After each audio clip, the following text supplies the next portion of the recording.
And we are live. Good evening. Hi, I'm Rick Dancer, and this is Cindy Finley. And I am so glad you came on tonight. Thank you, Rick. And Cindy is here. The show is called The Buck Stops Here, and Buck Sanitary Service, the little logo up there over Cindy's head over there. They sponsor our show, Scott and Lisa Weld, because they care about the community and they want issues like this discussed. And there's people who are afraid to be connected to something like this. And I think we need to be connected to something like this. So Cindy's the mother of a wonderful young man. I've done some checking on him, and his name was Patrick Finley, and everybody loved him. He didn't have any one group that he hung around with. He just was kind of everybody's friend. Yeah. And he was 13 years old. Yeah. And a man who's been described to me by people who worked in juvenile corrections as the two scariest people they've ever worked with. And one of them was Conan Hale, and she described him as the devil. Cindy is the mother of Patrick, and he was brutally murdered, execution style. And then his body was treated immorally after that and left to die on a logging road just a couple, probably 10 miles from my house.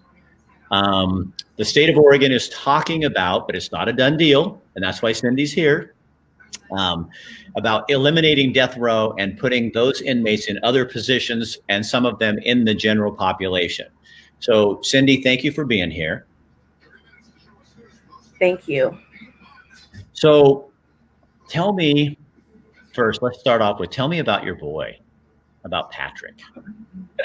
Well, number one, he was the light of my life. He was a total sports fanatic, loved baseball. He was just a love. Everybody loved him. He was fun, and he was just my everything, And so how did you find out that he had been murdered? Sorry. The kid. My babysitter called in, and I had to work. And so Patrick watched his little brother, Brandon. Who was 2 at the time. He was almost 2, going to be 2 January 17th. And when I got off work, Brandon and Patrick and Michael, they wanted to go play some pool, and my son was he was wonderful. So I let him do that, and he didn't come home, and I didn't have a cell phone. He didn't have a cell phone, and I was up all night. I really couldn't. I didn't have a car, so Were you trying to figure out what the hell was going on? Where's my baby? Right. Where's Brandon? Nobody's contacting me. And so about 6 a.m. Sorry. 6 a.m. on December 21st, the news said that there were 2 bodies found in the Ground Creek, and there was one person still alive. And at that point, they hadn't released the names yet, but they had released a sketch, and about a few hours later, they released the names. And Patrick was alive. Yeah, they released barely. Yeah, they released the names, and they said Brandon Williams. And when they said Brandon Williams, I knew that the other person was my son, who was still alive. And my friends took me to Springfield Police Department, and I showed them a picture. And they brought me back to to the office and confirmed that my son was the one in the hospital. So Cindy, when you found out that the state of Oregon is looking, so let's talk about this first. I want to get off some of the sad. I don't want to just make you just have to relive this whole thing. I just want people to kind of have an idea of what happened. And people are coming on here and saying really sweet things. And people that know you and people that don't know you, and they're really heartbroken. You found out that the state of Oregon is talking about getting rid of death row, which Conan Hale, the guy who did this, has been there for 25 years. And they told you when he was convicted that he would be killed, that the death penalty would happen. Yes. Because we have governors and legislators who don't believe in the death penalty, the sentence that was supposed to be served out, is not being served. And now he could get moved into general population. Your feelings on that? Anger, pure anger. This has just re-traumatized me again. And how can they do this to our families? Right.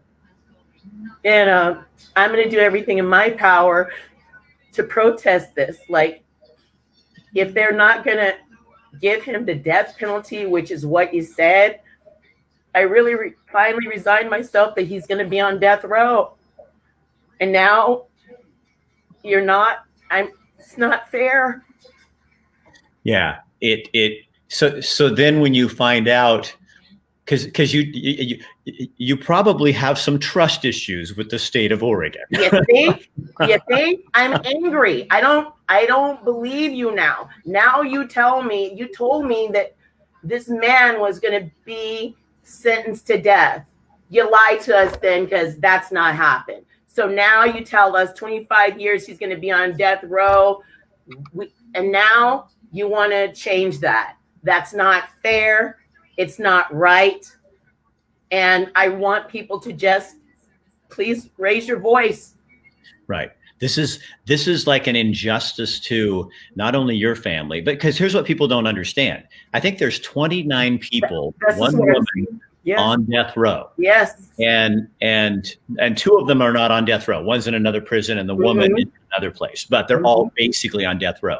So now you have your family in this murder with Conan Hale. You have your family, you have the Williams family, yes, and you have Crystal's family. Right. Crystal, just so everybody knows the story, Crystal was raped by both of the suspects, or the killers, yes, and left for dead.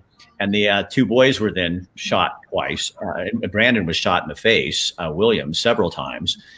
This was a brutal, horrific, horrible crime. And they beat my son with a bat. With a metal bat. They beat him. My son with a bat. Right. They shot him in the back of the head. And what hurts my heart for not just our kids, but for all the victims.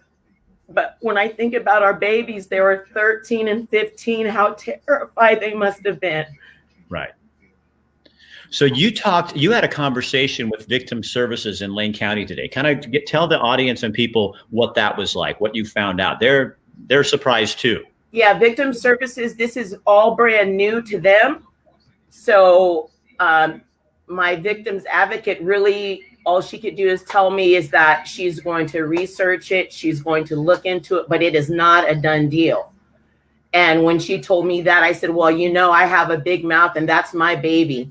And so, you took his voice, you stifled his voice, but I'm here, and I'm here to be his voice and a voice for all the other families. This is not right. And we have to stand together. Our justice system is broken. It's not just, it's broken. So somebody asked, what year was it, 95 or 97? It was 95. And here's the thing, and I'm not trying to make you cry. I'm really not. No, people have to understand. So this has happened shortly before Christmas. It happened on December 21st. and my son, Patrick, the doctors, I wanted to take care of Patrick for the rest of my life. When I saw him, I just was in shock. And I prayed so hard for my baby to wake up. Yeah. I prayed so hard. And I asked the doctors, is there any hope? And they said his whole cerebral cortex is gone. And so if he ever did regain consciousness, he would not know me or anything. And I had to make a decision to let him go home and be with the Lord. It's the hardest decision I ever had to make.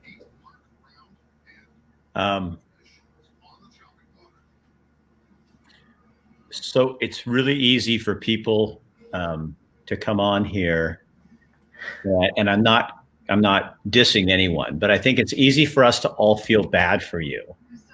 You don't need us to feel bad for you. You need us to fight with you. Yes, please. I've made it this far, and I'm so thankful. And please know that the 13 years I had with my baby, it was the most beautiful time. I did do some checking on him, and he was like, everybody really loved him. He was like he was a really cool kid.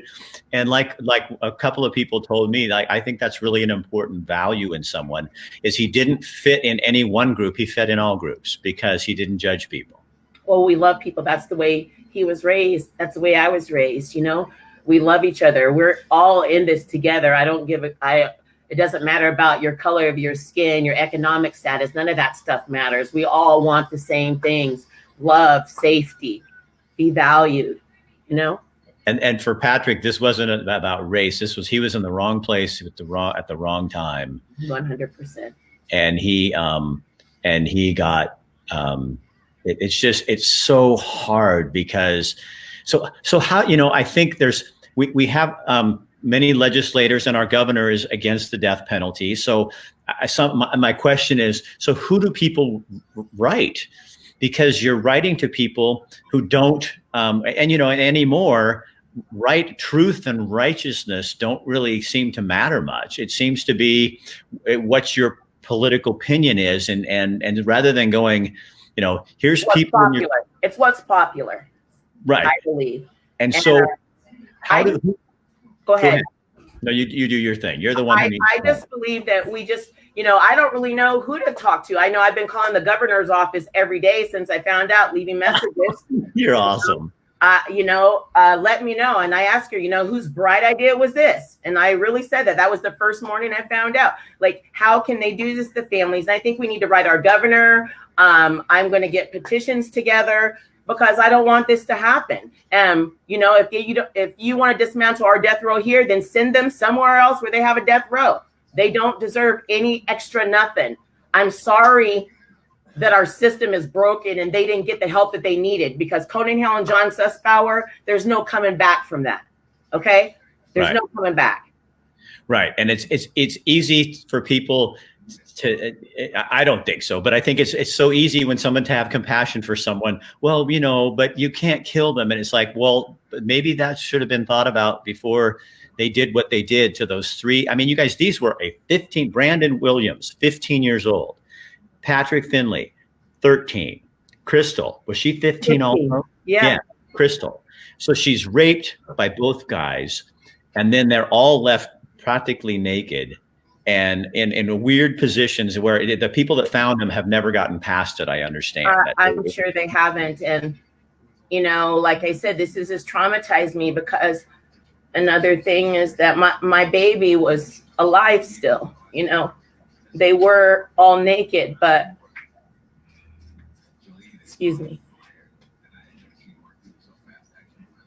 But I believe my son knew that my mama is going to look for me, right, and I got to try and make it. And so Patrick got dressed. He had on the shorts and his shirt and Crystal's jacket. And then they went back and they killed him. So you're going to get together a petition. Yes, I am. People are already saying they want to do this. So I think we should when you get that petition, then let's go on here and let's kind of get people organized, and you maybe start a Facebook page or whatever you can do. Yeah. Oregon does not execute on death row. What most people don't understand is, I'm reading comments here, Yeah. is death row inmates get special privileges. They will have a lot harder time in the general population. Another concern that I've heard people say from general population that have been to prison, that are friends of mine, is that now these guys got nothing to lose. Right. You know, and there already is one guy in there who was involved in the Dairy Mart killing that I think actually killed someone else since then. And so so you're actually, and maybe people don't care, but I do, because I have friends that got out. They served 3 or 4 years and they're out. Now they're in danger because you're putting these people that have, they're there for the rest of their lives. So they're not going to care. It just doesn't make any sense, Rick. Like I want them to explain to all of us, the family members that are left to deal with the aftermath of this, explain to us, how does that make any sense? Why are you doing it? To save money? How is it going to save money? Right. I don't understand. And honestly, don't you kind of feel like it's going to save money? Who gives a shit? That's exactly damn right. I work very hard. You know how hard it's been to raise kids and have a son who was murdered and I had to take him off of life support. It's been hell. Right. But God is good. And so, you know what? I'm a mama bear. My baby might be gone, but this is wrong, what they've done. So I don't care. I'm not scared. They've already done the worst thing that could ever be done to me. So what is it that gets you through the bad days? My relationship I had with Patrick, he was awesome. He was my love. And I think about that I was able to be with him from the time he came into the world. And I'm grateful that I had the time with him. So Corinne Williams came on and just says, how is this fucking fair? And it's not. And what's really sad is it victimizes you, all the family members, again and again and again. Like, when does the trauma ever end for us? I mean, here it is. I have grown kids now. Brandon was 2 when his brother was murdered. He's now 26, and we're still going through this. These people on death row, I'm sorry. There's no coming back. The John Sussbauers and Conan Hills of the world, you can't fix you. You're broke. And sorry that you didn't get the help that you needed, but we need to go ahead and do what they said they were going to do. I don't care. Cindy, I have a comment here from Nicole Dawn Wright. And she says, Cindy, I don't know if you remember me. Crystal was my sister. My heart is with you, and I wish I could give you a big hug. I don't even know if my mother even knows about this yet. This is just so wrong. I'll stand with you and protest with this. So, Nicole, we are really sorry for the loss of your sister too. Yes, Nicole. I love those kids.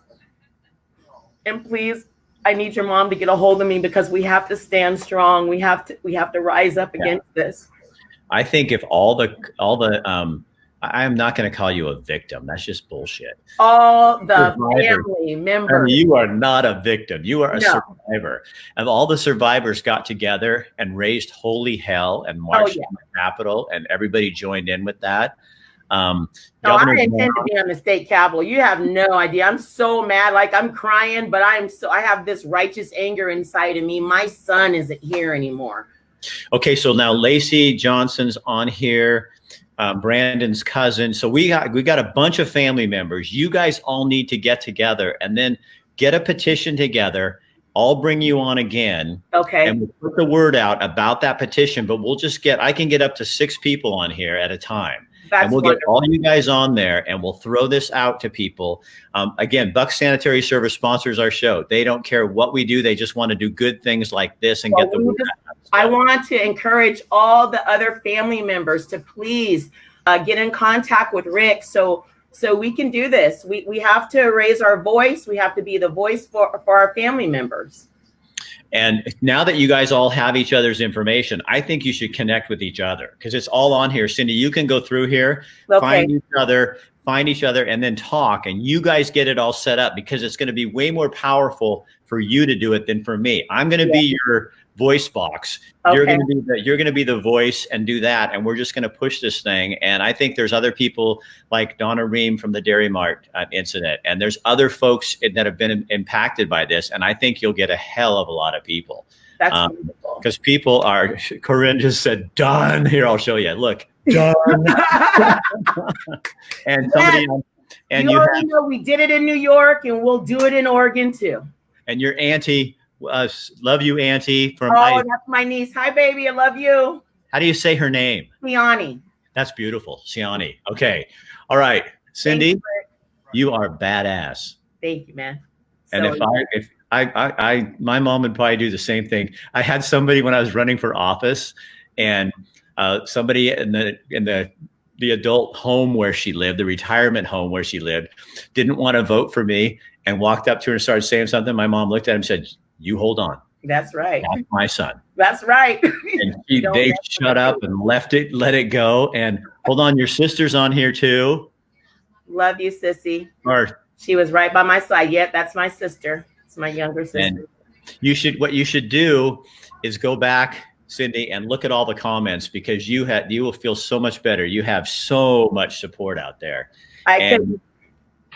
This has just been so beautiful, and we really appreciate this, Rick. This is not the club we want to be in, but since we're here, we're going to do what we got to do. And thanks, Scott and Lisa Weld at Bucks Sanitary Service. Thank you, Scott. Lisa, we appreciate you. Yeah, this is what community really looks like, don't you think? Yes, sir. 100%. And I don't mean to be smiling. I hope people don't come on and go, "Oh, Rick, you were smiling." It's like your joy and your life. Intervention is the key. This is what I want to say. The last thing I'll say is that if everybody wants to all these rights, we have to work on intervention. John Sussbauer and Conan Hale didn't just wake up and become murderers. So intervention is the key, and that's where it starts. And once this all came out in court, I remember people saw all the problems for years. This wasn't something that happened overnight. That's right. The sad thing is it could have been stopped. That's right. Well, you gotta wait. I'm sorry. We can't help you unless your kid hurts you. Oh, I'm sorry. There's too much of a mental health. There's no mental health. You have to wait. And then people commit crimes. And then after that, then what do you do? So intervention is the key. And that's what we need to do. All right. Thank you. Cindy, you're awesome. Thanks, Rick. Yeah, you're the kind of mom we all want. Thank you. Busting balls, girl. Thank you, my friend. You're welcome. We'll talk to you soon. And you guys get involved, support these families. We will be back to let you know. So the families are going to get together. That's what they're going to do. Yes, we will. Come up with a petition. We're going to put them back on, and we're going to go from there. So thanks, state of Oregon, you better look out. You better That's right. Thank you, my friend. See ya, hon. Bye-bye. Bye-bye. See ya.